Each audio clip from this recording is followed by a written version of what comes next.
Millionaire humiliated everyone on Christmas Eve. But the cleaner's daughter turned the tables. Marcus Thornton watched with contempt as employees rushed back and forth on the last workday before Christmas. His financial consulting firm in New York City was moving at a fast pace, but nothing seemed to satisfy the man who had built a multi-million-dollar empire through years of relentless work. The irritation began when Rachel Bennett, one of the junior analysts who was 7 months pregnant, stumbled while carrying a stack of reports and spilled coffee on the important documents that were on the conference room table.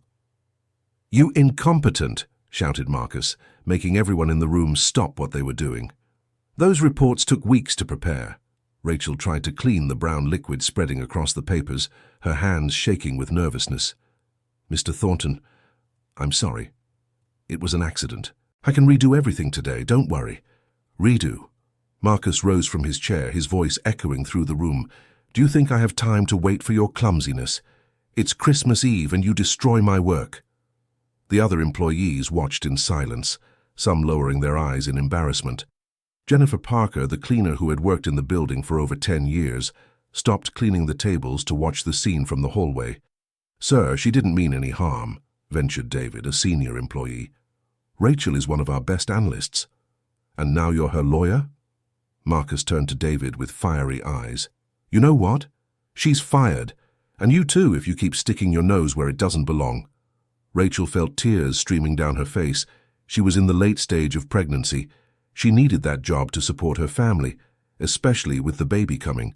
"Please, Mr. Thornton, I have a family to support. My husband is unemployed and—" "Not my problem," Marcus interrupted coldly. "You should have thought of that before being careless. Get your things and leave. Now." It was at that moment that a small, childish voice echoed through the space. "Why are you yelling at the lady?" Everyone turned to see a girl of about 7 years old, wearing a little red dress and carrying a brown teddy bear. Her blonde hair was tied in a ponytail, and her blue eyes stared at Marcus with innocent curiosity. Jennifer ran to her daughter, her face red with shame. "Emily, go back to the cleaning room. I told you not to bother people." But Emily didn't move. She kept looking at Marcus with an expression that mixed confusion and sadness. "Mom, why is the man being mean to the lady who has a baby in her belly?" The silence that fell in the room was deafening. Marcus had never been questioned by a child, and for a moment he didn't know how to react. "Does your daughter have no manners?" he finally said to Jennifer, his voice laden with irritation. "Teach her not to meddle in adult matters." Emily took a step forward, squeezing the teddy bear to her chest. "You are very mean," she said with the brutal honesty that only children possess. "That's why nobody likes you." A collective gasp echoed through the room. Rachel stopped crying for a second, surprised. David's eyes widened. Jennifer turned pale. Marcus felt as if he had been punched in the stomach. No employee in all the company's years had ever dared to speak to him that way, and there was a small child saying exactly what everyone thought, but no one dared to verbalize. "How dare you speak to me like that?" Marcus bent down to be at the girl's eye level, his voice trembling with anger. Emily did not back away. Instead, she looked at him with a deep sadness in her eyes. "My grandmother always said that mean people are like that because they're sad inside. Are you sad?" The question struck Marcus like an arrow. He stood up quickly, his heart racing. "Jennifer, get this child out of here immediately. And you," he pointed at Rachel, "get out of my company now." Jennifer took Emily by the hand and began to walk away, but the little girl broke free and ran back to the desk where Marcus was. Before anyone could stop her, she placed her teddy bear on the coffee-stained documents. "Those who are alone need a friend," she said, looking directly into Marcus's eyes. "My teddy bear is called Cuddles. He can stay with you today." With that, she returned to her mother, who quickly led her out of the room. Rachel also left, still crying, carrying a small box with her personal belongings. Marcus stood still, looking at the teddy bear on his desk. The employees began to disperse in silence, some whispering among themselves about the unusual scene they had just witnessed. David approached the desk, hesitant.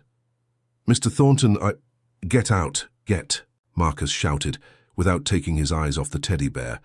"Everyone out, and I want this building empty in 15 minutes."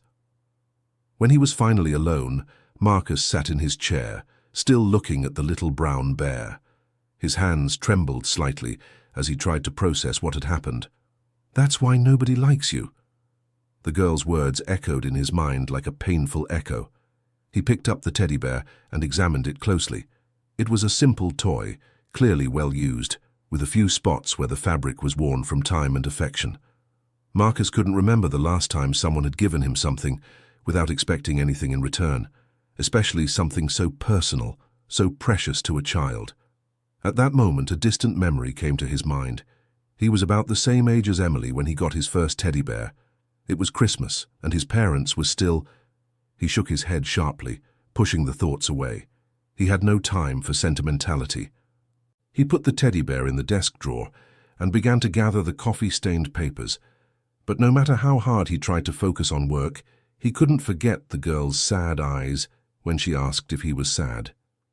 The truth was that Marcus couldn't remember feeling truly happy in a very, very long time. Dear listener, if you're enjoying the story, please take a moment to like and especially subscribe to the channel. It really helps us, who are just starting out, now continuing. The next day, December 24th, Marcus arrived at the office earlier than usual. Despite it being Christmas Eve, he had no special plans. He would spend the day working, as he had done every year for over a decade. When he reached his office, he found something unexpected on his desk. A sheet of paper with colorful drawings made with crayons. It was clearly a child's work. In the drawing, there were two stick figures. One was tall and wore something that looked like a suit. The other was small with yellow hair and a red dress. Between them, there was a large heart drawn in red. Marcus turned the paper over and found a message written in large, shaky letters. To the sad man, why don't you smile? Cuddles wants to know if you liked him. Merry Christmas, Emily. Marcus felt a tightness in his chest. How had that child gotten into the building? And how did she manage to get to his office? He pressed the intercom to speak to Catherine, his personal secretary. "Catherine, how did a child get into my office last night?" "Good morning, Mr. Thornton." Catherine's voice sounded hesitant. "Jennifer asked to come in with her daughter around 10 last night. She said she had forgotten some cleaning supplies and needed to get them." "And you allowed it?" "Sir, Jennifer has worked here for 10 years. She's always been trustworthy. I didn't think that..." "Where is she now?" "She should be cleaning the 20th floor. Do you want me to call her?" Marcus looked at the drawing again. For some reason, he couldn't feel angry. The message had something that touched him in a strange way. "Yes, send her here." 15 minutes later, Jennifer knocked hesitantly on the office door. Her eyes were red, as if she had been crying recently. "You asked for me?" "Come in." Marcus showed the drawing. "Your daughter left this here." Jennifer looked visibly embarrassed. "Mr. Thornton, I am so sorry. Emily insisted so much on coming back here yesterday that I ended up giving in. She said you had forgotten to smile at Christmas and that someone needed to remind you." "Forgotten to smile at Christmas?" Jennifer nervously fidgeted with her hands. "It's just, Emily has this peculiar thing. She always worries about people who seem sad. On our street, she does the same thing with the elderly neighbors, brings them drawings, talks to them. She thinks she can help people be happy." Marcus leaned back in his chair, processing the information. "And why did she think I was sad?" Jennifer hesitated before answering. "Sir, with all due respect, Emily said she has never seen you smile. In all these years I've worked here, she comes with me sometimes when she has no school, and she always notices these things." "She comes here other times?" "Only when I have no one to leave her with. I always stay in the cleaning supply room. She never bothers anyone, or rather she never had until yesterday." Marcus was silent for a few moments.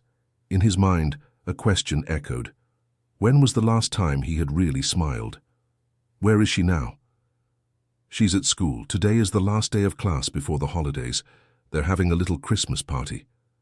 "And you? Aren't you going to your daughter's party?" Jennifer lowered her eyes. "I can't leave work, sir. I need to finish cleaning all the floors before the end of the year. And also," she hesitated, "also what?" "I don't have money to buy a nice dress to go to the school. Emily understands. She's a very understanding girl." Marcus felt that tightness in his chest again. There was something in Jennifer's quiet dignity that bothered him. She worked hard, raised her daughter alone, and yet the girl grew up concerned with making other people happy. Where is her father? He works on a farm in rural Kentucky. He can only come visit us twice a year. The money is little, but it's what we manage. Marcus opened the desk drawer and took out the stuffed bear. He had slept poorly the night before, thinking about it. Why did she give this to me? Jennifer smiled for the first time since entering the room. Cuddles was a gift from her grandmother, who passed away last year. Emily said her grandma always taught that when we see someone alone and sad, we should offer our friendship. She thinks you need a friend. But why me? She doesn't even know me. Sir, can I say something? Jennifer asked timidly. Marcus nodded. Emily always comments that you look like her father when he's been away from home for a long time. She says you both have eyes tired from working so much. To her, that means you're in need of affection. Marcus fell silent, turning the bear over in his hands. Eyes tired from working so much. The description was more accurate than he cared to admit. You may go, he said finally. But tell your daughter she doesn't need to worry about me. Jennifer hesitated at the door. Sir, may I ask something? What? Are you spending Christmas alone? The question took him by surprise. No one had asked about his personal life in years. That's none of your business. You're right, sorry. Jennifer lowered her head. It's just that Emily always asks if people have family to spend Christmas with. She thinks no one should be alone at this time of year. After Jennifer left, Marcus was left alone with his thoughts. He picked up the drawing again and studied it carefully. There was something in the simplicity of the message that moved him. On impulse, he opened one of the desk drawers and searched until he found what he was looking for, an old photo yellowed with time. In it, a boy of about 7 was smiling broadly in front of a Christmas tree. Beside him, a man and a woman were also smiling, hugging the child. Marcus recognized himself in the photo. It was him over 40 years ago, in the last family photo that had been taken. His parents had passed away just a few months after that photo was taken, and since then he had never again experienced the feeling of true family belonging. He looked again at Emily's drawing, and then at the old photo. 2 children, separated by decades, yet somehow connected by the same simple desire, to make someone smile. Marcus put both the drawing and the photo back in the drawer and tried to get back to work, but his mind kept wandering back to the girl's question, "Why don't you smile?" The answer came instantly, though he didn't want to admit it, because he had forgotten he had reasons to smile. For the rest of the day, Marcus couldn't concentrate on work. Every moment, he caught himself thinking about the Christmas party at Emily's school, imagining the girl among other children, probably being the same caring child who had been concerned about him. Around 5 in the afternoon, when Jennifer returned to continue cleaning, Marcus called her over again. "Jennifer, that party at your daughter's school. What time does it end?" "At 6 o'clock, sir. Why?" "Nothing." Marcus hesitated. "Just curious." But it wasn't just curiosity. Something inside him wanted to know if Emily was okay, if she was having fun, if someone was making sure she didn't feel different from the other children for not having her parents present. At 6:30, Marcus did something he hadn't done in years. He left the office before 10 at night, and for the first time in a long time he found himself driving aimlessly through the streets of New York City, thinking about a 7-year-old girl who had seen something in him that he himself had lost sight of decades ago. On Christmas morning, Marcus woke up in his empty apartment in the Upper East Side. The place was luxurious, with a view of the city, but cold and impersonal, like a hotel. There was no Christmas tree, no decorations, nothing to indicate the time of year.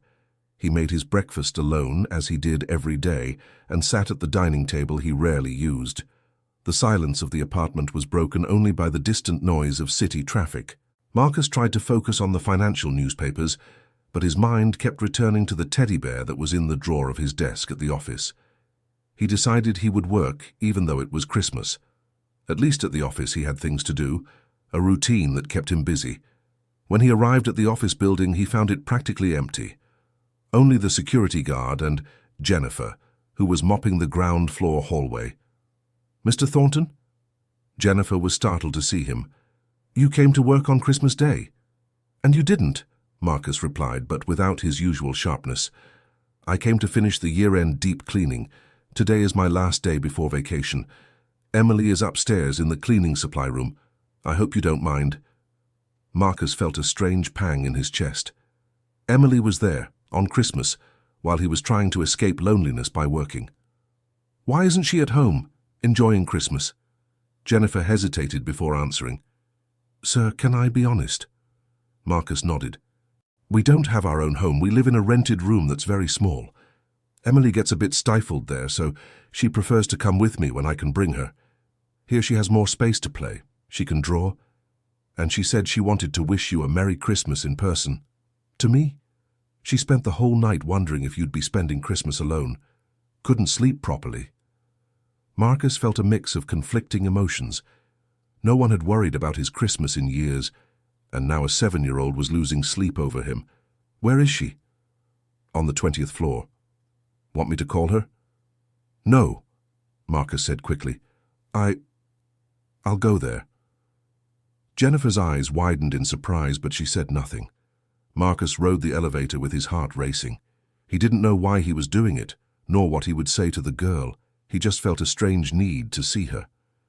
When he reached the 20th floor, he found Emily sitting on the hallway floor, surrounded by sheets of paper and crayons. She was so focused on drawing that she didn't notice his presence immediately. Marcus watched the scene for a few minutes. The girl was softly humming a Christmas carol as she drew, completely absorbed in her creative world. There was something deeply touching about that image. A small child alone in an empty building on Christmas Day, yet still radiating genuine joy. Emily. She looked up, and her face lit up with a huge smile. Mr. Marcus, she exclaimed, using his name for the first time. You came to work on Christmas? And you? Shouldn't you be at home with your family? Emily looked down for a moment. My family is me and my mom. And my dad. But he's far away. Mommy is working, and I'm making drawings for her. May I see? Emily perked up again and began showing her drawings. There were several sheets spread on the floor, all with Christmas themes. Christmas trees, Santa Claus, reindeer, presents. But what caught Marcus's attention most was one drawing in particular. It was a dining table with several people seated around it. Marcus recognized some of the company's employees in the childlike drawings, and there, in one of the chairs, was he, clearly identifiable by the suit and dark hair. But this time, unlike in reality, he was smiling. That's you at a Christmas dinner, Emily explained. I drew everyone from the company together, like one big family. Marcus swallowed hard. Why did you draw me smiling? Because it's Christmas, Emily replied as if it were obvious. At Christmas, everyone has to smile. It's mandatory. Mandatory? Yes. My grandma always said that. At Christmas, even those who are sad have to find a reason to smile. Want to know a secret? Marcus nodded. I think you smile when no one is looking. I bet when you're alone, you do smile sometimes. The girl's observation struck him deeply. She was right in a way. Sometimes in the rare moments he let his guard down, Marcus caught himself smiling at some distant memory or random thought. What if I told you I don't remember how to smile anymore? Emily looked at him seriously, as if pondering a very important question. I can teach you, she said finally. Teach? Want to see? Emily stood up and stood in front of him. First, you have to think of something good. It can be anything. A tasty ice cream, a puppy, a beautiful song. Marcus tried to think of something good, but his mind remained blank. I can't, he admitted. Then I'll help. Do you like animals? I don't know. I've never had any. Music? It's been a long time since I listened to music. Emily thought for a moment, then her eyes lit up. I know. Do you like helping people? Marcus hesitated. The question was more complicated than it seemed. I used to like it, he finally said, surprised by his own honesty. So think about it. Think about how good it is to help someone, how your heart feels all warm when we make a person happy.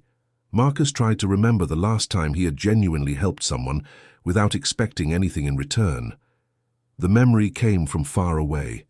He was 16 and helped an elderly lady carry her groceries home on a rainy afternoon. She offered him homemade cookies and a smile so warm that he felt special for the rest of the day. To his surprise, Marcus felt the muscles in his face relax slightly. "See?" Emily clapped her hands. "You're almost smiling. How do you know that?" "Because your eyes changed. When people are about to smile for real, their eyes smile first." Marcus looked at his reflection in the corridor windows and saw she was right. There was something different in his expression, a softness he hadn't seen in years. "Now do you want to see my favorite drawing?" Emily picked up a sheet that was slightly separate from the others. In this drawing there were two figures, an adult and a child sitting side by side. Above them a speech bubble with the phrase, "Friends forever." "That's you and me," explained Emily. "Because we're friends now, right?" Marcus felt a lump in his throat. It had been so long since anyone considered him a friend that he had forgotten how powerful that word could be. "Emily, why do you care about me? You don't even really know me." The girl thought about the question with the seriousness she dedicated to all important matters. "My grandma always said there are people who are like flowers that forgot to bloom. They have everything they need to be beautiful and make other people happy, but they lost hope. She said our mission is to remind those people that they can still bloom. And you think I'm one of those people?" "I'm sure," Emily said with conviction. "You have a good heart. You just forgot. Like when we put a favorite toy in a box and forget where we put it." Marcus crouched down to be at the girl's eye level. "How can you be so sure? Because truly bad people don't feel sad when they do mean things. They feel happy, but you feel sad. That means you have a good heart that's hurt." The child's perception was frighteningly accurate. Marcus really did feel bad after his outbursts of anger, especially with employees who didn't deserve to be treated that way. "And what do you think can heal a hurt heart?" "Love," Emily answered without hesitation. "Like when I scrape my knee and my mum puts on a bandage and gives it a kiss. The kiss doesn't heal the scrape, but it makes the pain go away faster. But I don't have anyone to kiss my hurt heart." Emily smiled and moved closer to him. "Yes, you do. You have me and my mom. And you have all the employees at the company that you can make happy instead of sad. There are lots of people. You just weren't seeing them." Marcus felt tears begin to form in his eyes. When was the last time he had cried? He couldn't remember. "Can I ask you something, Emily?" "Sure. Did your grandma teach you all this?" "She taught me that everyone needs love, especially those who seem like they don't. She said the angriest people are just the most scared." "Scared of what?" "Of being abandoned again." The phrase hit Marcus like a bolt of lightning. How could such a small child understand something it took him years to realize? Marcus had built walls around his heart precisely out of fear of being abandoned again, like when he lost his parents. He preferred to keep everyone at a distance rather than risk getting attached and suffering another loss. "Your grandma was very wise," Marcus said, his voice choked. "She was. She said that every sad person we help smile is like planting a flower in the world's garden, and that one day, when we look back, we'll see we helped make the world more beautiful." Marcus fell silent, absorbing the words. There was something deeply poetic and true in Emily's grandmother's simple philosophy. "Emily, can I tell you a secret?" "You can. I'm good at keeping secrets." "I felt alone for a long time, so long that I forgot what it's like to have someone who cares about me." "But you're not alone anymore," Emily said, taking his hand. "You have me, my mum, and you could have all the company employees if you're nice to them. And how do I do that? I've been so awful to them." "Say you're sorry," Emily said simply. "My mum always says that apologizing is like cleaning a dirty table. The table is still the same table, but it's brand new to start over." Marcus smiled. It was a small, hesitant smile, but genuine. "Look," Emily shouted with joy. "You smiled, for real, I saw it." "I did too." Marcus touched his own face in surprise. "It had been so long I'd forgotten what my face looks like when I smile. It's a nice smile. You should smile more often." At that moment, Jennifer appeared in the hallway carrying a bucket and cleaning supplies. "Emily, You're not bothering Mr. Thornton, are you? On the contrary, Marcus stood up. She's teaching me something very important. Jennifer looked from Marcus to her daughter, noticing something different in his expression. Sir, is everything okay?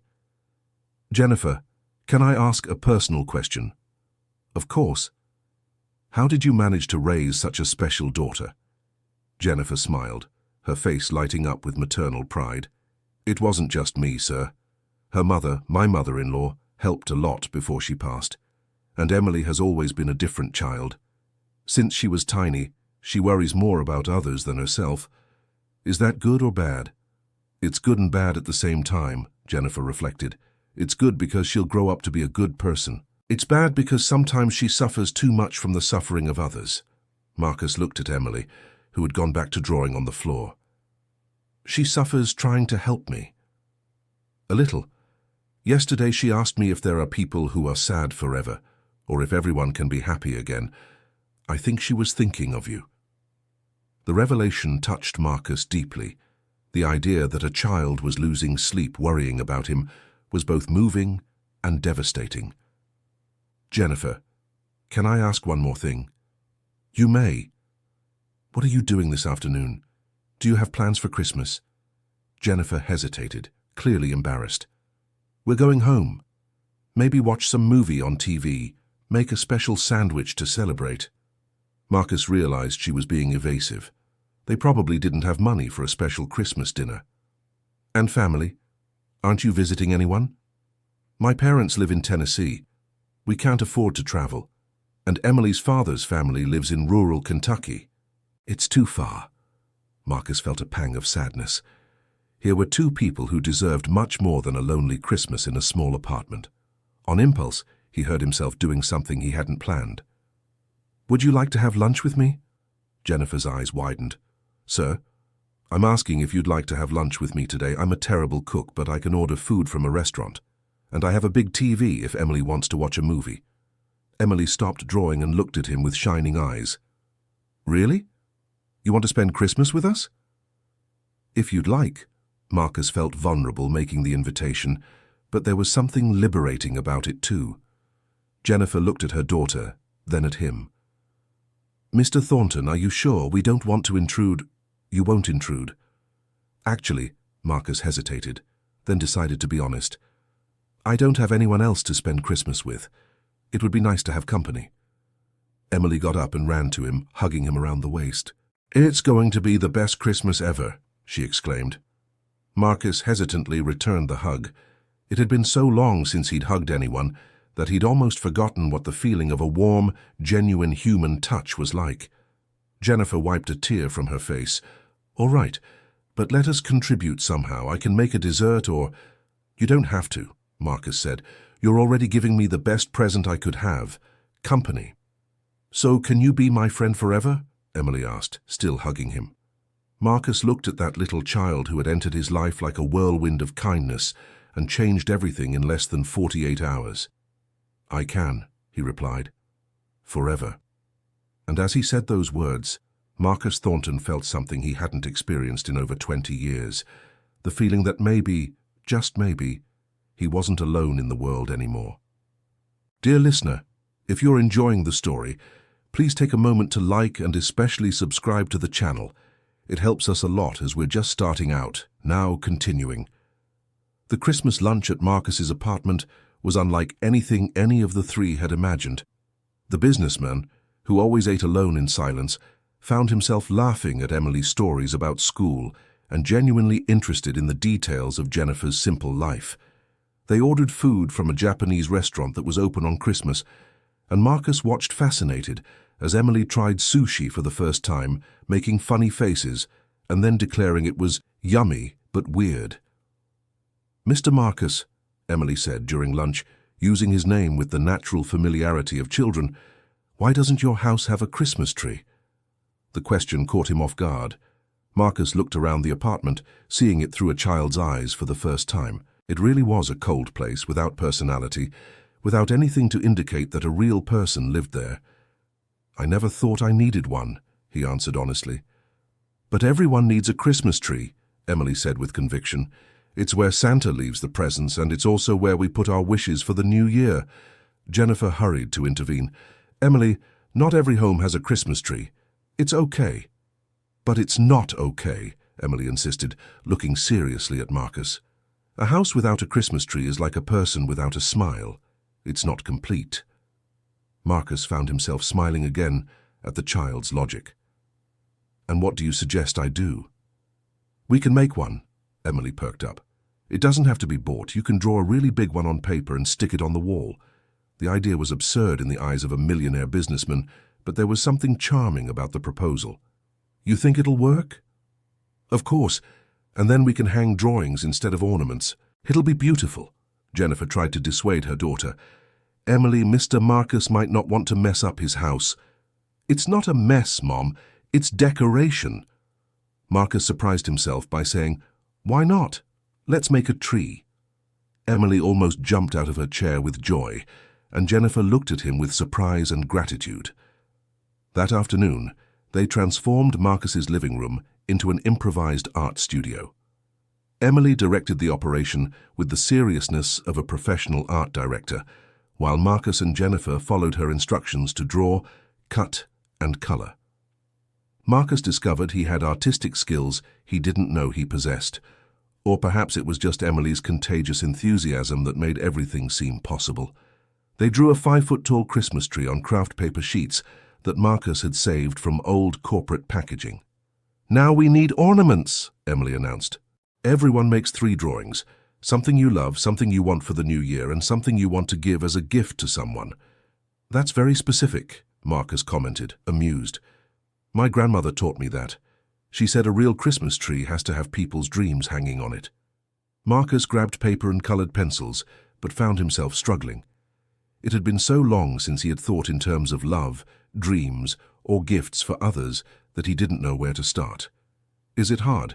Emily asked, noticing his hesitation. A little. I'm not sure what to draw. I can help. What makes you happy? It can be a tiny thing. Marcus thought for a long moment. You know what made me happy today, he finally said, meeting you and your mother, seeing that there are good people in the world. Then draw that, Emily said.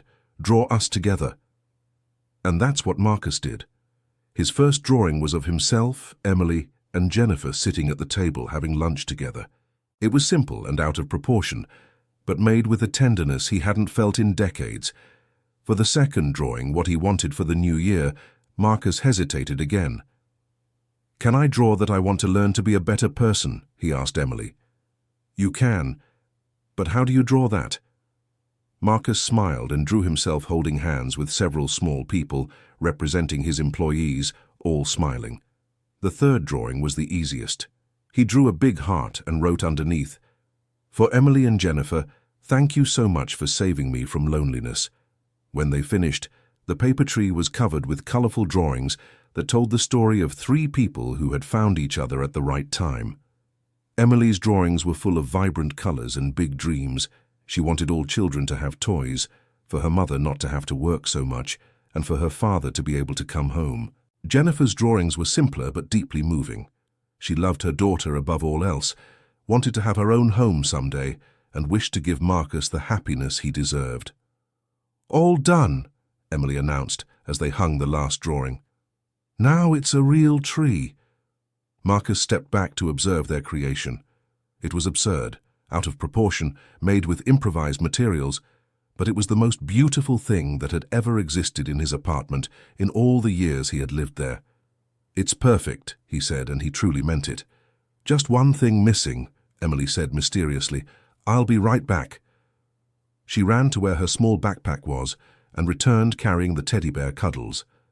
Every Christmas tree needs an angel on top, she explained, carefully placing the teddy bear at the very top of the paper tree, and Cuddles will be our friendship angel.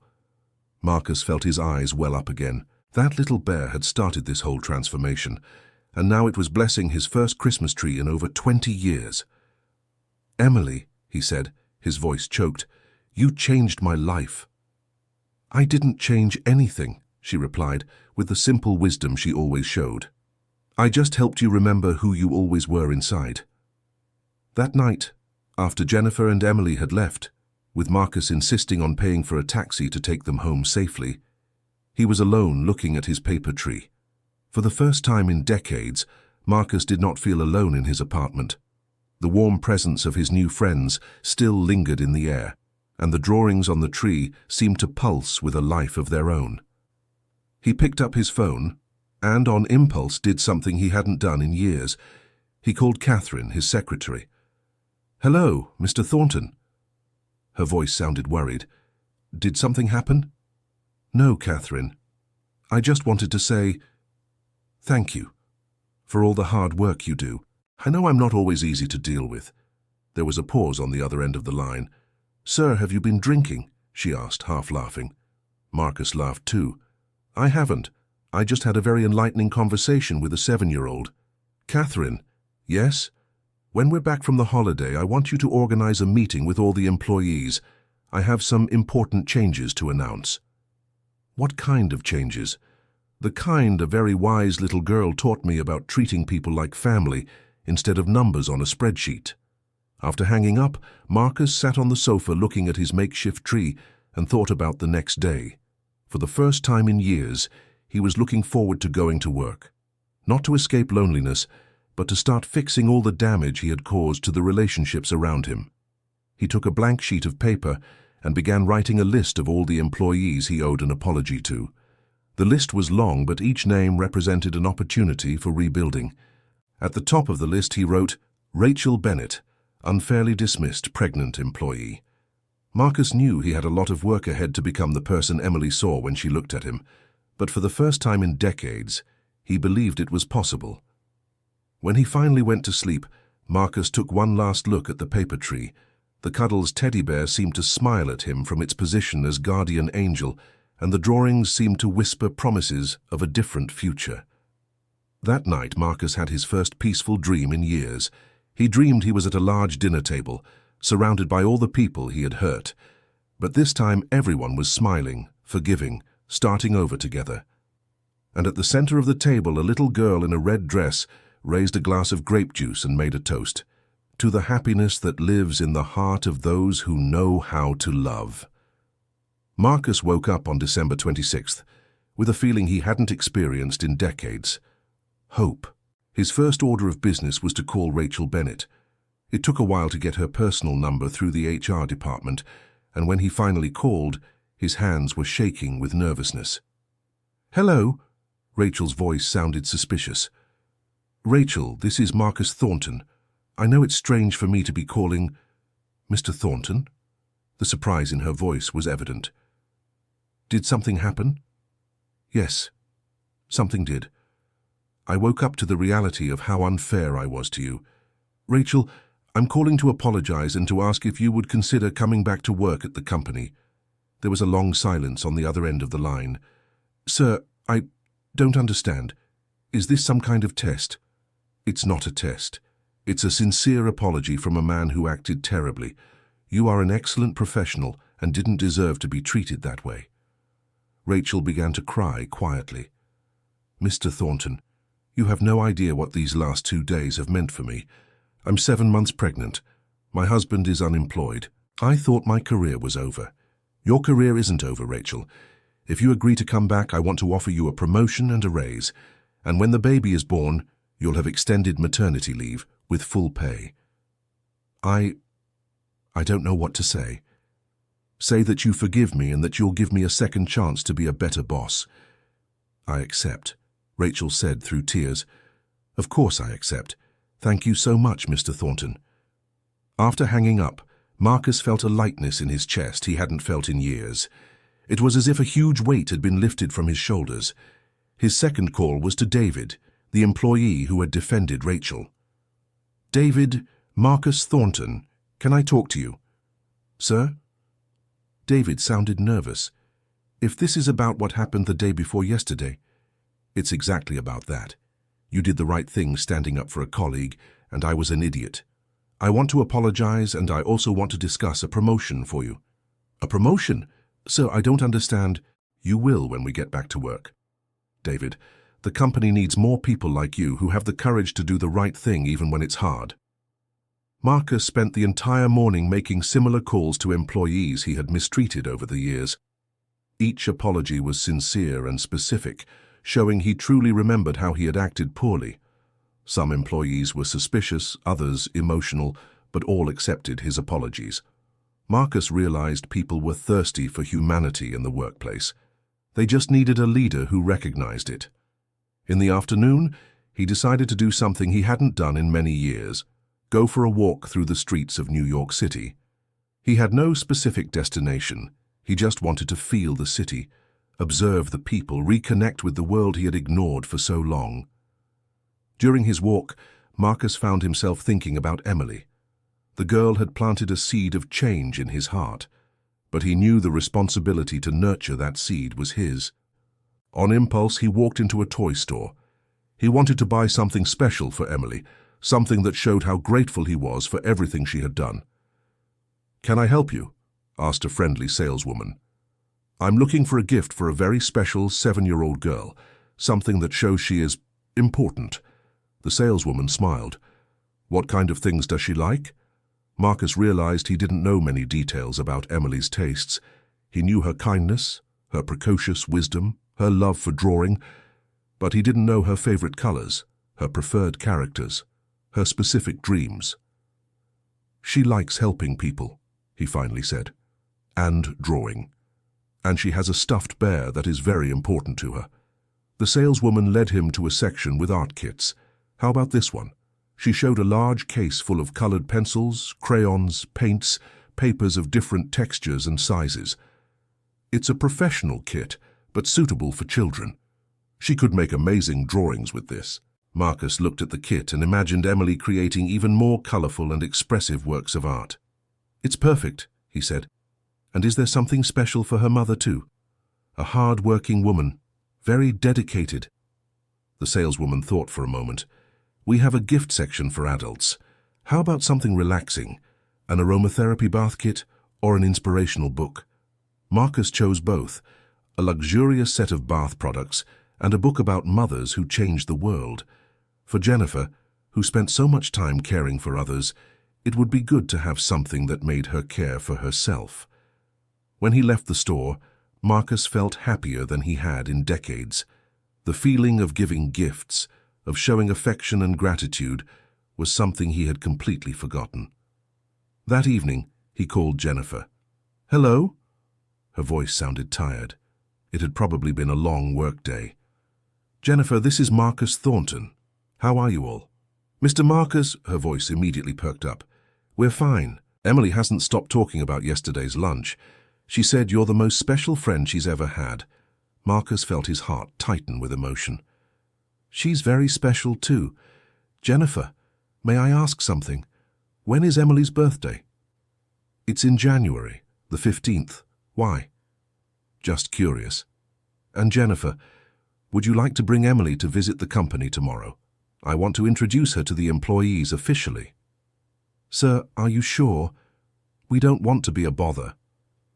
"You won't be a bother. In fact, I think you can help make our company a better place to work." "How so?" Marcus smiled, an idea beginning to form in his mind. "You'll understand when you get here. Can it be around 2 in the afternoon?" "Yes, sir. Emily will be very happy." "I'll be happy too," Marcus said, and realized it was true. After hanging up, Marcus began to plan what would be one of the most important meetings of his business career. But this time, instead of focusing on numbers and profits, he would be focusing on something far more valuable: people. He took a piece of paper and began to write a list of changes he wanted to implement in the company. 1. Comprehensive medical and dental assistance program for all employees and their families. 2. On-site daycare for employees' children. 3. Flexible hours for parents. 4. Personal development program, not just professional. Common area where employees can have lunch and socialize. 6. Monthly meetings where any employee can suggest improvements. 7. Mentorship program where more experienced employees help new ones. 8. Celebration of important dates, birthdays, births, personal achievements. The list grew as Marcus thought of all the ways to make the work environment more human. Each item was inspired by the fundamental lesson Emily had taught him. People thrive when they feel loved and valued. When he finished the list, Marcus put it on the refrigerator, next to the drawings Emily had made on Christmas Day. It was an interesting contrast, the colorful wisdom of a 7-year-old child next to the business plans of a 53-year-old man. But both had the same goal, to spread happiness. That night, Marcus slept better than he had in years. His dreams were full of images of smiling employees, children playing in a daycare within the company, and Emily running everything like a little director of happiness. When he woke up the next morning, Marcus knew exactly what he needed to do. It wasn't just about changing his company, it was about changing himself in all areas of life. He looked in the mirror as he got ready for work and saw something he hadn't seen in decades, a man with hope in his eyes. "Thank you, Emily," he said to his reflection, "for reminding me of who I always was inside." On the way to the office, Marcus stopped at a flower shop and bought a small but beautiful arrangement. It wasn't for decoration, it was to place at the reception desk, so it would be the first thing visitors saw when entering the company. Small gestures, he had learned from Emily, were capable of great transformations. The first workday after Christmas was different from all others in the history of Marcus Thornton's company. He arrived earlier than usual and asked Catherine to call a general meeting with all employees for 9 in the morning. "Everyone, sir?" Catherine asked, surprised. "Including cleaning, security, maintenance staff?" "Especially them," Marcus replied. "Everyone is part of this company." When the employees began arriving for the meeting, the tension was palpable. General meetings called by Marcus usually meant staff cuts or increased workloads. Jennifer arrived with Emily, both clearly nervous. Emily carried her teddy bear cuddles and watched everything with curious eyes. Marcus stepped onto a small platform in the company's main hall and looked at all those people who had worked with him for years, but with whom he had never truly connected. "Good morning," he began, his voice softer than usual. "I know it's strange to call you to a meeting right after the holiday, but something important happened to me in the last few days that I need to share with you." The employees exchanged confused glances. Marcus never talked about personal things at work. "Some of you know Jennifer, our cleaning staff member, and her daughter Emily," Marcus gestured in their direction. "Yesterday, I learned a lesson from Emily that completely changed my perspective on this company and on all of you." Emily waved timidly to the group, making some employees smile. "Emily taught me that a company is like a family," Marcus continued, "and I realized I've been a terrible family leader. I've been treating you like numbers on a spreadsheet instead of people with lives, dreams, struggles, and achievements." A low murmur began to circulate through the room. The employees had never heard Marcus speak that way. "That's why I'm here today to apologize," Marcus said, his voice catching slightly. "I apologize for every time I was insensitive, unfair, or cruel. I apologize for not valuing the incredible work you do every day to keep this company running." Rachel Bennett, who was at the back of the room, began to cry silently. Several other employees seemed moved. "But I didn't come here just to apologize," Marcus continued. "I came to announce changes. Starting today, we are going to transform this company into a place where people like to work, where they feel valued, and where they can grow not just professionally, but as human beings." Marcus began to read the list of changes he had prepared. With each item announced, the employees' expressions changed from surprise to disbelief to finally hope. When he announced the on-site daycare, Rachel Bennett could no longer contain herself and began to cry openly with joy. When he mentioned flexible hours, David smiled for the first time since he had worked there. "But the most important change," Marcus said, reaching the end of his presentation, "is that we are going to create a new position in the company, Director of Human Well-Being, and I would like to invite Jennifer to take this position." Jennifer's eyes widened in shock. Emily tugged on her mother's sleeve, whispering something that made Jennifer smile through her tears. "Mr. Marcus." "I don't have the qualifications for a position like that," Jennifer said timidly. "You have something more important than qualifications," Marcus replied. "You have heart. And you raised a daughter who can see kindness where others only see problems. That is exactly what our company needs." The audience began to applaud spontaneously. For the first time in the company's history, employees were applauding in a meeting.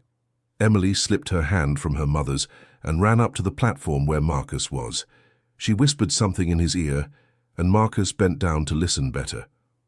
"She wants to speak to everyone," Marcus announced, lifting Emily up to the microphone's height. "Hi, everyone," Emily said, her childish voice echoing through the room. "My mom always taught me that work is good when people like each other, and now you're going to work in a real family. That's really cool." The audience laughed and applauded. Some employees were visibly moved by the child's simplicity and sincerity. "And you know," Emily continued, "Mr. Marcus is really nice when he smiles. You'll see. He just needed to remember how to do it." Marcus smiled broadly, and for the first time in all the years they had worked there, the employees saw their boss display genuine joy. "Thank you, Emily," Marcus said, taking the microphone back. "And thank you all for giving me the chance to be a better person. This company is only strong because of each one of you, and now we're going to show that through actions, not just words." When the meeting ended, the employees approached to greet Marcus in a way they never had before. There were hugs, warm handshakes, and many tears of joy. Rachel Bennett approached and hugged Marcus. "Mr. Thornton, thank you for giving me a second chance. I promise you won't regret it." "Rachel, I'm the one who should thank you. You helped me learn an important lesson about how not to treat people." David also approached. "Sir, I don't know what happened to you these past few days, but whatever it was, thank you so much. We've been waiting for changes like these for years." "What happened?" Marcus looked at Emily, who was showing her drawings to other employees. "Is that a 7-year-old child taught me that leading is about serving, not ordering." Jennifer approached, still visibly emotional from the unexpected promotion. "Mr. Marcus, I don't even know where to begin thanking you." "Begin by accepting the position and helping me turn this place into a company where your daughter would be proud to see you work." "I accept," Jennifer said without hesitation, "and I promise I'll do the best work of my life." Emily tugged on Marcus's shirt. "Mr. Marcus, can I ask you something?" "Of course you can. Now that everyone here has become a family, will you sometimes have Christmas dinners together?" Marcus looked around the room, seeing employees talking animatedly about the changes, smiling at each other in a way he had never witnessed before. "You know what, Emily? I think we're going to do much more than have Christmas dinners together. We're going to make history." And at that moment, Marcus Thornton understood completely what Emily had been trying to teach him from the beginning. There is no difference between professional success and personal success when you treat people with love and respect. The transformation had begun, but Marcus knew the best was yet to come. Dear listener, if you're enjoying the story, please take a moment to like and especially subscribe to the channel. It really helps us who are just starting out. Now continuing. 2 weeks after the meeting that changed everything, Marcus Thornton's company was unrecognizable. The daycare had been installed on one of the upper floors, with colorful decorations and educational toys. The common area on the ground floor had cheerful tables where employees had lunch together, talking and laughing. But the most notable change wasn't in the physical spaces, it was in the people. Marcus walked through the halls and was greeted with genuine smiles. Employees approached him to talk, not just about work, but about their personal lives. He had learned that David had a son who dreamed of being an engineer, that Catherine cared for her elderly mother alone, that the security guard Robert wrote poetry in his spare time. Jennifer was adapting quickly to her new position. Her first initiative was to create a joy wall where employees could share good personal news, births, weddings, children's achievements, small daily victories. The wall was always full of colorful posts and drawings, many of them made by Emily, who continued visiting the company regularly. On a Thursday afternoon, Marcus was in his office reviewing reports when Catherine knocked on the door. "Mr. Thornton, there's a call for you.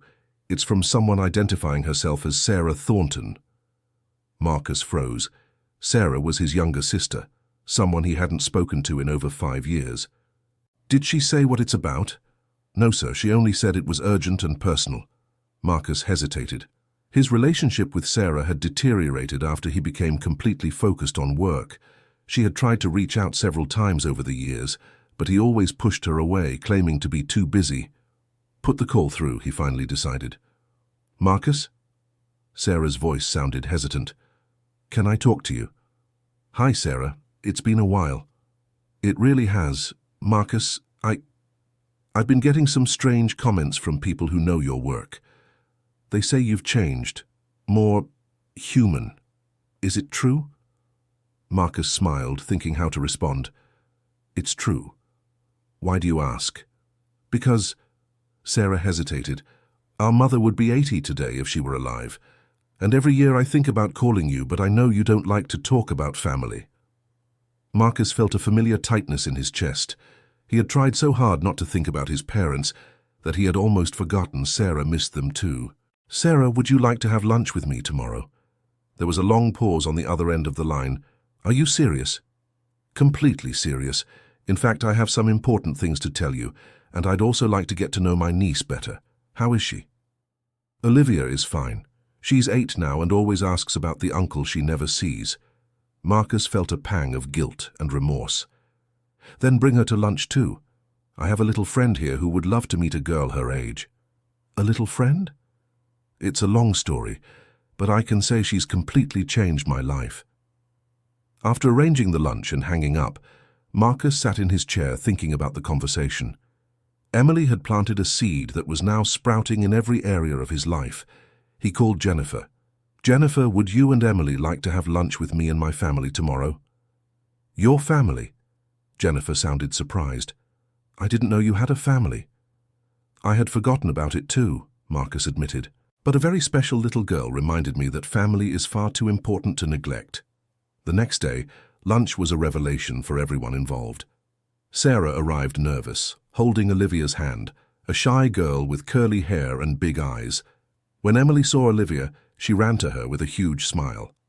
Hi, are you Mr. Marcus's niece? I'm Emily. Want to be my friend? Olivia looked at her mother, who nodded encouragingly, then smiled shyly at Emily. Yes, I do. Are you the girl my uncle said changed his life? I didn't change anything, Emily replied with her characteristic honesty. I just helped him remember that smiling is good. During lunch, Marcus watched fascinated by the interaction between the two girls. Olivia, who had arrived shy, was laughing and talking animatedly with Emily. The two discovered they liked the same cartoons, the same games, and that they both loved to draw. Marcus, Sarah said when the girls went off to play, I can't believe you're the same person. What happened? Marcus looked at Jennifer, who smiled encouragingly. I learned I had lost sight of life's most important things, and that it's never too late to reconnect with the people we love. But what made you realize that?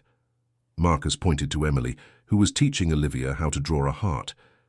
A 7-year-old child who had the courage to tell me truths no adult dared to say. Sarah looked at Emily with renewed interest. And she's not your daughter? No, but it's as if she were, Marcus said, surprised by his own answer.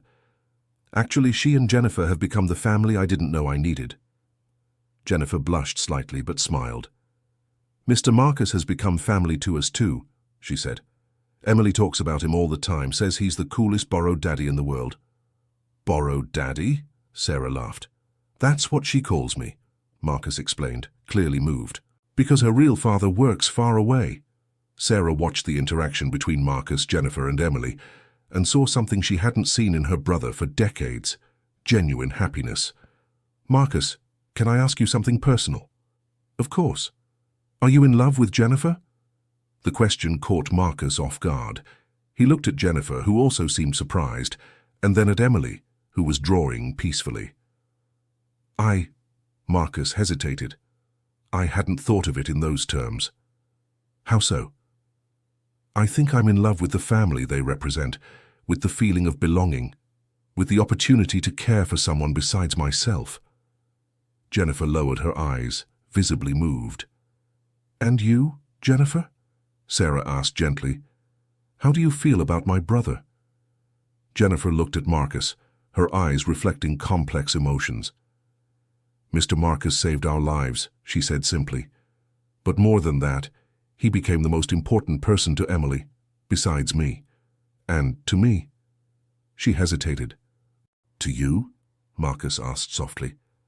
To me, he became the man I always dreamed existed, someone who sees beauty in simple things, who values kindness above all, who treats my daughter as if she were a precious gift. Marcus felt his heart race. There was something in the way Jennifer spoke that touched his soul deeply. "Jennifer," he said, taking her hand, "you saved my life too.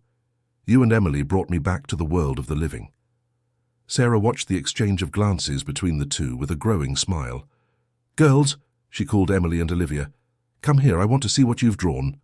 The two ran to the table, proudly showing their drawings. Emily had drawn two families united by a large, colourful bridge. Olivia had drawn a big house with many smiling people inside. "Aunt Sarah," Emily said, using the title naturally, "do you think Mr. Marcus could marry my mum?" The direct question made all the adults fall silent for a moment. "Why do you want them to get married?" Olivia asked curiously. "Because then we'd be a real family," Emily explained, "and Mr. Marcus wouldn't be alone anymore, and my mom wouldn't be either, and I'd have a daddy who lives in the same house." Marcus looked at Jennifer, who was red with embarrassment but smiling. "Emily," Marcus said calmly, "marriage is a very serious thing. People need to be sure they love each other before making that decision." "But you do love each other," Emily said with the absolute confidence of children. "I can see it in your eyes when you look at each other." "She's right," Olivia agreed. "My mum always says that love lives in people's eyes." Sarah laughed at the girl's precocious wisdom. "I think you two could be marriage consultants," she said. Marcus looked deeply into Jennifer's eyes. "Emily is right about one thing," he said. "I really did fall in love. I fell in love with both of you, with the life we've built together, with the person I've become when I'm with you." Jennifer smiled, tears shining in her eyes. "I fell in love too," she admitted, "with your kindness, your transformation, with the way you treat my daughter, and with the way you look at me as if I were the most special woman in the world." "Because you are," Marcus said simply. Emily and Olivia looked at each other and began to clap. "Does that mean you're going to get married?" Emily asked excitedly. Marcus laughed, taking Jennifer's hand. "It means we're going to talk about it," he said, calmly, without rushing, doing everything the right way. "But talk fast, okay?" Emily insisted, making everyone laugh. "Talk at the right time," Jennifer said, squeezing Marcus's hand. "True love isn't in a hurry, but it shouldn't wait forever either." At that moment, Marcus knew his life had taken a turn he never imagined possible. He had started that month as a lonely and bitter man, and now he was surrounded by love, family, and endless possibilities. And all because a 7-year-old girl had the courage to speak the truth he needed to hear. 6 months later, the transformation in Marcus Thornton's life was complete, but the journey continued to evolve in surprising ways. The company had become a model of humanized management in New York City. Business journalists regularly came to report on the implemented changes, and Marcus was often invited to give talks on purposeful leadership. But what made him proudest wasn't the awards or the public recognition. It was seeing Rachel Bennett returning from maternity leave radiant, bringing her baby to the company daycare. It was observing David leading meetings with the confidence of someone who feels truly valued. It was witnessing the genuine friendship that had developed among the employees. Jennifer had become the soul of the company in her new role. She created wellness programs that ranged from yoga classes to support groups for employees going through personal difficulties. Her warm and natural approach made everyone feel comfortable sharing both successes and problems. Emily, now 8 years old, had become a regular and beloved presence at the company. She had her own small desk in Jennifer's office, where she did homework and created drawings that were displayed in every room. The employees affectionately called her our happiness consultant. One Saturday morning, Marcus woke up in his new home, no longer the cold apartment in the Upper East Side, but a cozy house in a residential neighborhood with a garden where Emily could play and enough rooms for the family he was building. He had asked Jennifer to marry him 3 months earlier, in a simple but deeply meaningful ceremony. The proposal happened during Emily's birthday party at the company, when she blew out the candles and made a wish out loud. "I want Mr. Marcus to be my daddy forever." Marcus knelt right there in front of all the company employees, and asked Jennifer to marry him. She said yes through tears of joy, and Emily shouted, "My wish came true," as everyone applauded and cried together. The wedding was a community celebration. All the company employees were invited, as well as Sarah and Olivia, who had become Emily's beloved aunt and cousin. The ceremony was simple, held in the garden of the new house, with decorations made by the employees themselves during work hours. Marcus had declared that preparing the wedding was an official company activity because the leader's happiness is the responsibility of the whole family. Now, 6 months after the wedding, Marcus was in the kitchen making breakfast for his family when he felt little arms hugging him from behind. "Good morning, Daddy Marcus," Emily said cheerfully. "Good morning, my princess. Did you sleep well?" "I dreamed we had an even bigger family," she said mysteriously. "Bigger how?" "With a baby," Emily announced. "Mommy hasn't told you yet." Marcus turned around surprised and saw Jennifer standing in the kitchen doorway, smiling shyly with her hands on her stomach. "Jennifer?" Marcus said, his heart racing. "Emily shouldn't have told," Jennifer said, approaching. "I wanted to give the news in a special way." Marcus hugged her gently, still processing the information. "We're having a baby." "We're having a baby," Jennifer confirmed. Emily was jumping for joy beside them. "I'm going to be a big sister. I'll teach the baby everything. How to draw, how to make friends, how to make sad people happy." Marcus kissed Jennifer softly, then bent down to hug Emily. "You're going to be the best big sister in the world," he said, "just like you were the best happiness teacher I could have ever had." "And you're going to be the best daddy in the world," Emily said with conviction, "for me and for the baby." In that moment, Marcus remembered the question Emily had asked months ago. "Why don't you smile?" Now he knew the answer, because he had forgotten that true happiness comes from loving and being loved, from building something bigger than ourselves, from finding purpose in serving others. During breakfast, they planned how to announce the pregnancy to the company employees. Emily suggested making a giant drawing of a family that included the baby, and Marcus thought the idea was perfect. "Daddy Marcus," Emily said as they finished eating, "can I ask you something?" "You always can, Princess." "When the baby is born, will you tell him the story of how we met?" "Of course I will. Why?" "Because it's a very beautiful story, and I think the baby will like knowing that his family started when a little girl taught a sad man how to smile." Marcus felt his eyes fill with tears of gratitude. "It will be his favorite story," Marcus promised. "And mine too." Jennifer took Marcus's hand and Emily's hand, forming a circle of unity. "Our family really does have a special story," she said. "It started with an act of courage from a small child who looked beyond appearances and believed a person could change. And it continues every time we help someone smile," Emily added. Marcus looked at his two most important women and knew that Emily's lesson had become the guiding principle of his life. Love transforms everything, especially when offered without conditions or expectations. The company continued to prosper, not just financially, but as a place where people grew, supported each other, and found meaning in their work. The new culture had become self-sustaining, with each employee carrying forward the values of respect, care, and humanity. Sarah visited regularly, and her daughter Olivia had become Emily's best friend. The two girls often played Improving the World, creating little projects to help elderly neighbors, sad classmates, or abandoned animals. Marcus had learned that personal transformation is like waves in the ocean.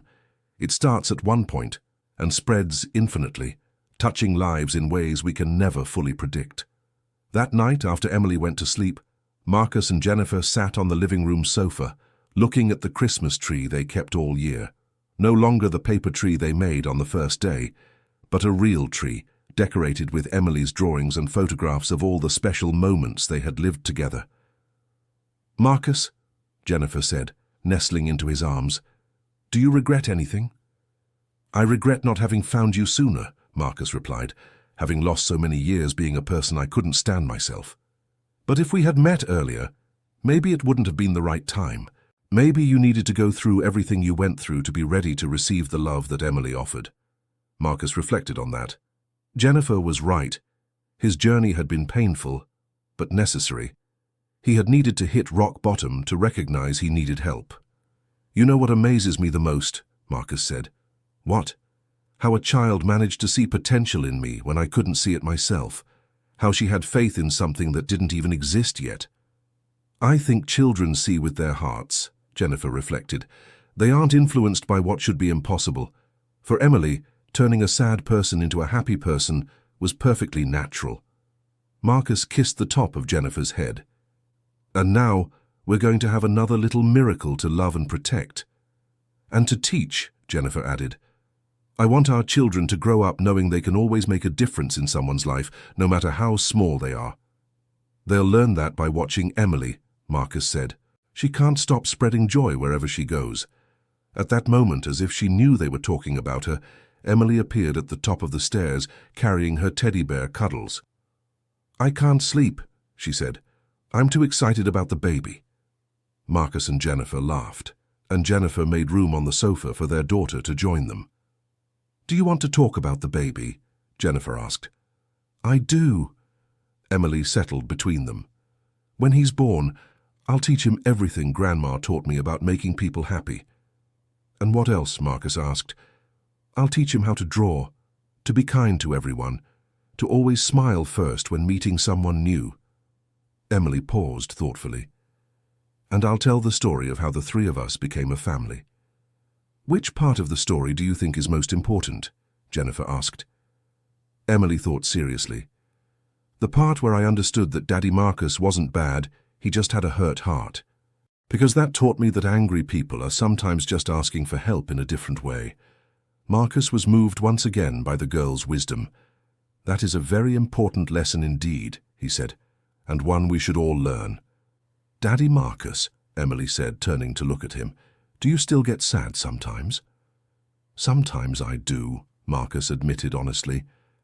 "But now I know that sadness is part of life and that I don't have to carry it alone." "That's why we have family," Emily said wisely. "To share the sadness and multiply the joy." Jennifer and Marcus looked at each other over Emily's head, both struck by the child's emotional depth. "Where did you learn that?" Jennifer asked. "Grandma always said that, and I also see it at Daddy Marcus's company. When someone is sad, everyone helps. When someone is happy, everyone celebrates together." Marcus smiled, realizing the family philosophy had truly taken root in every aspect of his life. "Emily," he said, "thank you for saving my life." "I didn't save your life, Daddy Marcus. You chose to let your heart heal. I just offered a band-aid of affection." And in that simple sentence, Marcus understood the final lesson Emily had to teach. Genuine transformation always comes from within, but sometimes it needs someone brave enough to plant the first seed of hope. They kept talking on the sofa until Emily fell asleep between them, hugging her teddy bear Cuddles. Marcus carried his daughter to bed, tucking her in with the same care he had never imagined he was capable of showing. When he returned to the living room, he found Jennifer organizing the drawings Emily had made during the day. One of them caught his special attention. It was a drawing of the company, but this time it included a little schoolhouse next to it, with children playing. "What do you think this is?" Marcus asked, pointing to the little school. "I think it's her next dream," Jennifer smiled. "Emily always says she wishes all children had a safe place to play and learn while their parents work." Marcus looked at the drawing with renewed interest. "You know, that's not a bad idea," he said thoughtfully. "How so?" "We have space on the lot next to the company, and several employees have school-aged children who could benefit from a different kind of school, one focused on emotional development alongside academics." Jennifer's eyes widened. "Are you serious?" "Why not?" Marcus grew excited by the possibility. It could be a model school where children learn not just math and English, but also about kindness, empathy, peaceful conflict resolution. A school based on what Emily taught you. Exactly. And who better to lead such a project than someone who raised a child like Emily? Jennifer moved closer to him, her eyes shining with possibility. "Are you suggesting that I run a school?" "I'm suggesting that you run Emily's dream school, a place where other children can learn to see the potential for kindness in people. even when that potential is well hidden. Jennifer kissed Marcus softly. "You know what else I love about you?" she said. "What?" "That you never stop growing. You're always willing to dream bigger, to help more people, to turn beautiful ideas into reality." "I learned from a very special teacher," Marcus said, pointing to the room where Emily slept. "So, shall we do it?" Jennifer asked. "Shall we build a school based on the teachings of an 8-year-old child?" "Let's do it," Marcus said without hesitation. "And when our baby is born, he will grow up in a world where kindness is valued as much as intelligence." They spent the rest of the night planning, dreaming, imagining what a school would be like, where children would learn that everyone deserves to be treated with dignity and respect. A school where differences would be celebrated, where sad children would receive special attention, where every child would learn that they can make a difference in the world. When they finally went to sleep, Marcus took one last look at the permanent Christmas tree in his living room. At the top, the little Cuddles teddy bear still stood guard as the family's protective angel. "Thank you," Marcus whispered to the teddy bear, as he did every night. "Thank you for bringing Emily to me." And as always happened when he offered this silent gratitude, Marcus felt a deep peace settle in his heart. A peace that came from the certainty that he had found his purpose, to use his success and resources to create a kinder world, starting with the people around him.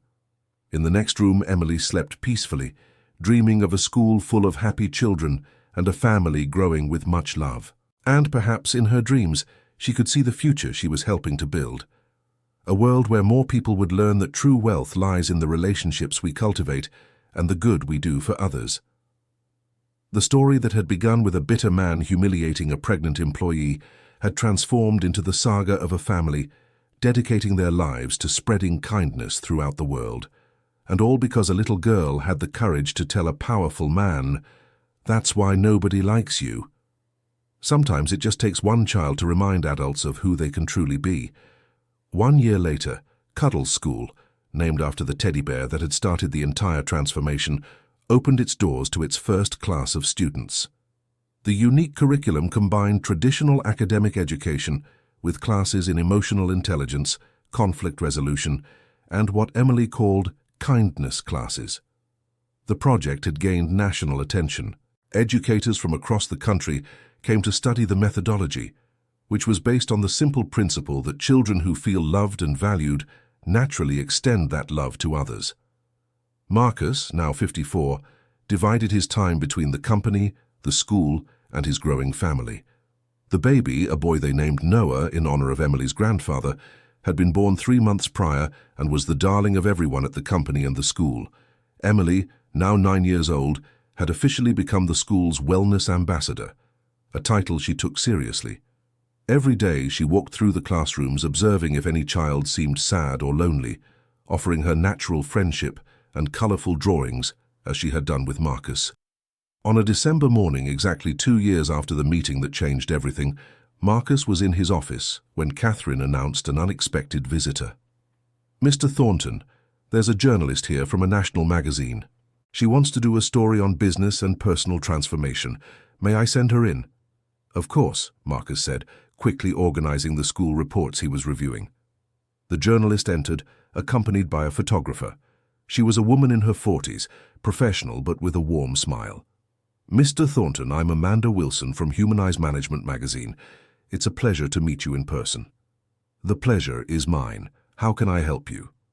"We're doing a special edition on leaders who have transformed not only their companies but their communities. Your name was at the top of our list."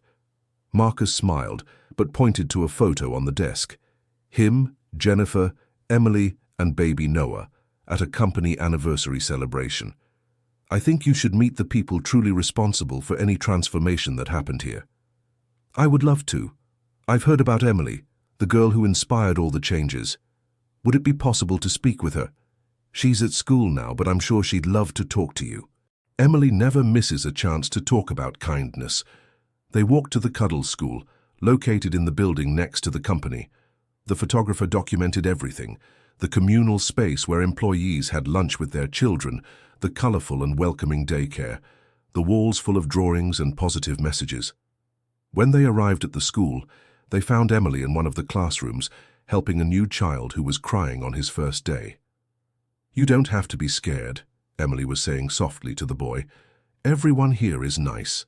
And when you make friends, you'll see that school is fun." Marcus watched the scene with paternal pride. Emily had kept all the traits that made her special: the natural empathy, the ability to see kindness in people, the determination to make others smile. "Emily," Marcus called gently, "there's someone here who would like to meet you." Emily approached shyly, still holding the hand of the boy she had comforted. "Hi," she said to the journalist. "Are you a friend of Daddy Marcus?" "I'm Amanda, and I'm here to meet the most famous girl in New York City." Emily laughed. "I'm not famous. I just like making friends." "And was it by making friends that you changed Mr. Marcus's life?" Emily thought about the question seriously. "I didn't change his life. He was always a good person. He had just forgotten that. Sometimes people get so afraid of being hurt again that they build a wall around their heart. My job was just to show him where the door in that wall was." The journalist exchanged an impressed look with the photographer. "Emily, where did you learn such wise things?" "My grandma taught me that everyone has kindness in their heart, like a seed. Sometimes the seed is buried very deep and we need to dig with a lot of love to find it." "And how did you know Mr. Marcus had that seed?"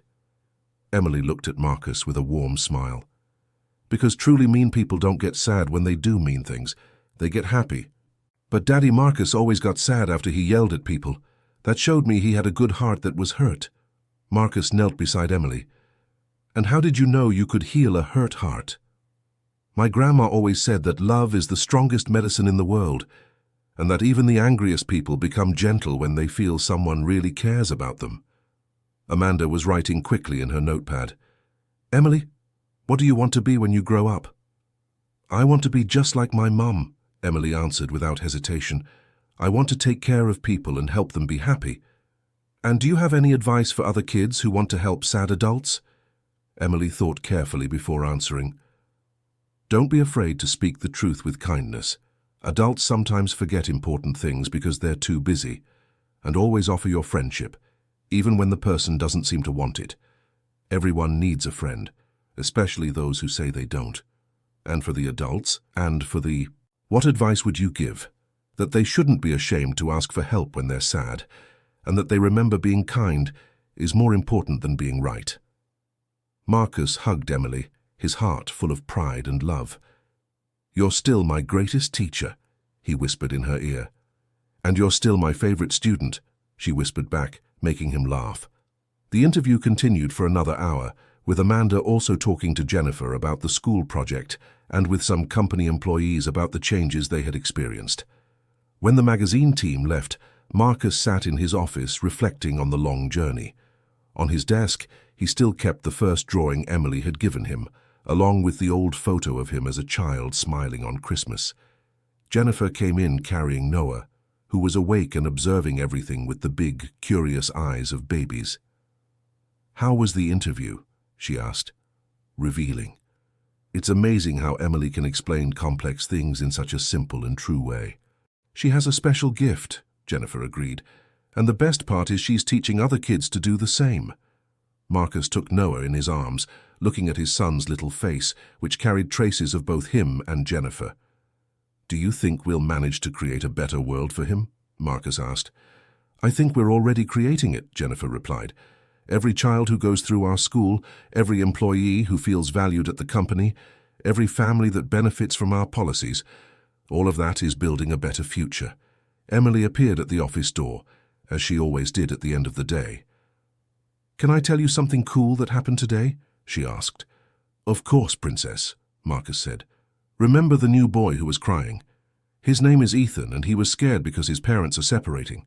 I talked to him and said that sometimes adults need to separate to be happy, but that doesn't mean they love their children any less." "And what else did you say?" Jennifer asked. "That he could talk to me whenever he was sad, and that he would have lots of friends here to look after him. By the end of the day, he was playing and laughing with the other kids. And you know what he told me?" "What?" Marcus asked. that he thought he would never smile again, but he discovered there's always someone willing to help us find happiness again. Marcus felt his eyes well up, as often happened when Emily shared her experiences. "Did you teach him that?" Jennifer asked. "No, Mummy. I just showed him he wasn't alone." The happiness was already inside him, just like it was inside Daddy Marcus when we met. Marcus looked at his family, Jennifer radiant, Noah curious, Emily wise beyond her years, and knew he had found the true meaning of success. "Emily," he said, "do you know you've changed not just my life, but the lives of hundreds of people?" "I didn't change anything, Daddy Marcus. I just planted seeds, the people who chose to let them grow. And you keep planting seeds every day." "It's my mission," Emily said simply. "My grandma always said that every person we help to smile helps us make the world more beautiful. And one day, when we look back, we'll see we helped plant a giant garden of happiness." Marcus kissed his daughter's forehead, then Jennifer's and Noah's. "So let's keep planting," he said. "Forever." And as the family gathered for dinner, with Emily telling stories from school and Noah babbling happily in his mother's lap, Marcus looked out the window and saw the company employees heading home, many accompanied by their children who attended Cuddle School. There was laughter, lively conversations, children running among the adults. It was a scene of community, of extended family, of people who had learned that work can be much more than just a means of survival. It can be a place where we grow as human beings. And it had all started with a simple question from a brave child. "Why don't you smile?" Now Marcus smiled every day, and the best part was that his smile had multiplied into hundreds of other smiles, creating a wave of positivity that kept expanding far beyond what any of them could have imagined. On the eve of the 3rd anniversary of his first meeting with Emily, Marcus decided to do something special. He organized a big party at the company, gathering all current employees, some former employees who had moved away but kept in touch, the families of the first classes from Cuddle School, and even some people from the community who had been impacted by the social projects they had developed. The party would be a celebration of transformation, but mainly of gratitude. Marcus stepped onto the small stage set up in the company's main hall, with Emily by his side carrying Noah, who at 15 months old was already trying to say a few words. 3 years ago, Marcus began, his voice clear to all present, a 7-year-old girl had the courage to tell a bitter man a truth that changed 2 lives, mine and hers. Emily, now 10 years old, smiled shyly at the audience. "Emily taught me that transformation doesn't happen overnight, but begins with an act of courage, offering unconditional love to someone who seems not to deserve it." The audience listened in respectful silence. "Today we are a family of over 200 people. We have a company that proves it's possible to be profitable and humane at the same time. We have a school that is shaping the next generation of compassionate leaders, and we have a community that supports each other, not just professionally but personally." Applause began to echo through the hall. "But what makes me proudest isn't the numbers or awards we've received. What makes me proudest are the personal stories of transformation that happen here every day." Marcus pointed to Rachel, who was in the audience with her 2-year-old son playing at her feet.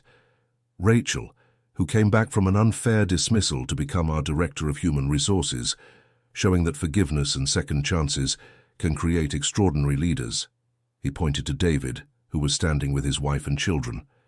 David, who had the courage to stand up for a colleague even at the risk of losing his job, and today is our Director of Business Ethics, ensuring our culture of respect remains strong. Marcus continued mentioning story after story, employees who had overcome personal difficulties with the support of the company family, children from the school who were developing their own social projects, partnerships with other companies wanting to implement similar models. "But the most important story," Marcus said, turning to Emily, "is that of a girl who saw potential where others only saw problems, who offered friendship where others offered judgment, who planted seeds of kindness in soil that seemed infertile." Emily stepped closer to the microphone. "Can I say something?" she asked. "You always can, Princess. Dad Marcus always says that I changed his life, but he's the one who changed everyone's life here," I just did what my grandma taught me. I offered a band-aid of affection to a wounded heart, but he's the one who chose to heal and then help other people heal too. The audience was visibly moved. And now all of you do this for each other every day, Emily continued. You take care of each other's kids at daycare. You help when someone is going through a hard time. You celebrate together when good things happen. That's what my grandma called chosen family. Marcus hugged Emily as warm applause filled the room. Emily has one more thing to announce, Marcus said mysteriously. Emily smiled and picked up a paper from the table. Starting next year, we're beginning a new project. It will be called Ambassadors of Kindness, where children from our school will visit other companies, other schools, other places where there are sad or scared people. How so? Someone from the audience asked. We're going to teach other kids to do what I did with Dad Marcus, to look beyond people's anger, to offer friendship even when it seems like the person doesn't want it, to plant seeds of happiness everywhere we go. Jennifer joined them on stage. The project already has approval from several schools and companies in New York City, she explained. The children will go in pairs accompanied by adults, but the leadership will be theirs. We want to spread Emily's philosophy far beyond our walls. Marcus smiled, watching the audience absorb the information. Our mission is expanding, he said. From a company that only cared about profits, we've become a community that cares for people. And now we want to be a movement that transforms entire communities. Noah, in Emily's arms, chose that moment to babble something that sounded suspiciously like love, making the whole audience laugh and applaud. Even Noah approves of the project, Emily said, kissing her brother's cheek. After the speeches, the party continued with music, dancing, and lots of conversation. Marcus watched fascinated as people of different ages, backgrounds, and hierarchical positions interacted like one big family. Sarah approached him with Olivia, who at 11 years old had become one of the student leaders at Cuddle's school. Marcus, Sarah said, remember when we were kids and Mom always said you had a very big heart, but a very protected one? I remember, Marcus smiled. She was right. She would be so proud to see the man you've become, and especially to see the family you've built. Olivia joined the conversation. Uncle Marcus, can I be part of the Ambassadors of Kindness project? Of course you can. In fact, Emily was counting on you as one of the first participants. Really? Olivia perked up. Really? Emily appeared beside them. You're one of the kindest people I know, cousin. We're going to make an amazing team. Marcus watched the two girls excitedly planning their first ambassador projects and felt a deep gratitude for the journey that had led him there. Later that night, after everyone had left and the family was home, Marcus stayed in the living room looking at the permanent Christmas tree they had kept since that first special day. Jennifer joined him on the couch carrying Noah, who was almost asleep. What are you thinking about? She asked. I'm thinking about how life can change completely in an instant. A chance meeting, an honest word, an act of kindness, and suddenly you're living a life you never imagined was possible. Are you referring to the moment you met Emily? Actually, I'm thinking about the moment she first saw me and decided I was worth trying to help. She had no reason to care about me. I had just humiliated a pregnant employee. I was yelling at everyone. Any sensible child would have run away. But Emily is not just any child. No, she's not, Marcus smiled. She's a child who believes everyone deserves a second chance, and a third, and as many as it takes. Emily appeared at the top of the stairs, still awake despite the late hour. I can't sleep, she said. I'm too excited about the Ambassadors project. Come here, Jennifer made room on the sofa. Let's talk about it. Emily settled between her parents, as had become the tradition for important family conversations. Daddy Marcus, she said, can I ask you something? You always can. Are you afraid the project won't work? Marcus considered the question honestly. I am a little afraid, yes, he admitted. Not everyone is ready to receive help. Some might react badly when children try to reach out. I know that, Emily said seriously. But my grandma always said we can't stop planting flowers just because some seeds won't sprout. We plant many, knowing that at least some will grow and make the world more beautiful. Your grandma was very wise, Jennifer said, and you've inherited that wisdom. And I also inherited her courage to not give up on people, Emily added, even when they're being difficult. Marcus hugged his daughter tighter. Emily, do you know I'm the luckiest man in the world to have you as my daughter? And I'm the luckiest girl in the world to have a daddy who wasn't ashamed to change when he discovered he could be better. Noah chose that moment to whisper something that sounded distinctly like family, making everyone laugh. Even Noah agrees, Emily said. We're a very special family. And we're going to keep growing, Jennifer said, looking meaningfully at Marcus. Growing? Emily's eyes widened. Are we going to have another baby? Jennifer and Marcus laughed. Not this time, Jennifer said, but our family will grow in other ways, with all the people we're going to help, all the children who will become ambassadors of kindness, all the communities we'll touch. Oh, Emily said, understanding. A family of the heart, not just of blood. Exactly, Marcus confirmed.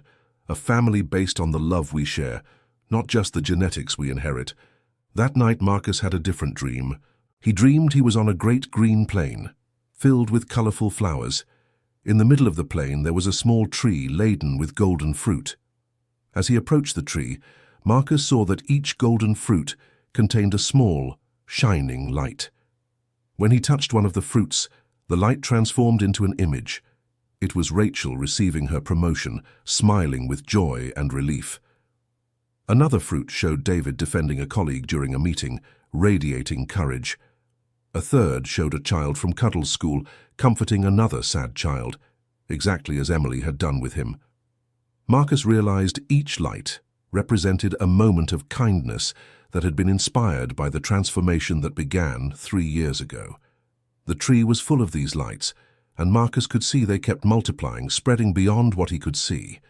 In the dream, a familiar voice said, "This is the tree you planted when you chose to change. Every act of kindness creates a new light, and every light inspires more acts of kindness.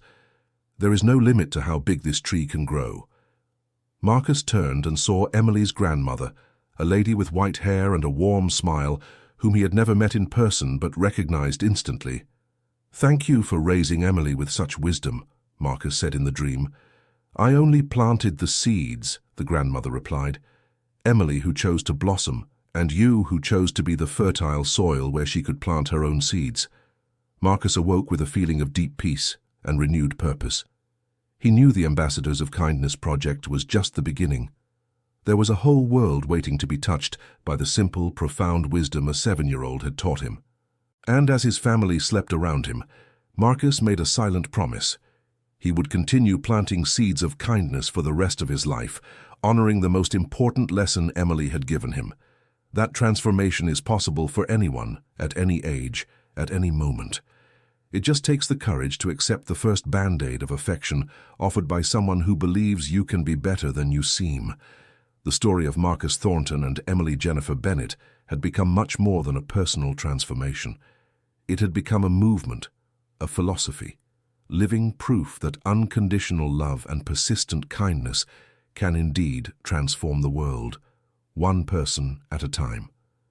And this was only the first page of a book that would continue to be written by all those who chose to believe that every human being carries within them a seed of kindness, waiting only for the right opportunity to blossom. End of story. So, what did you think of this transformation story? Tell us in the comments if you know someone who, like Marcus, discovered it's never too late to change and spread kindness in the world. Do you believe a child can really transform an adult's life? Share your experiences with us. Leave your like if this story touched your heart, and subscribe to the channel so you don't miss other emotional stories like this one. Your participation is very important to us.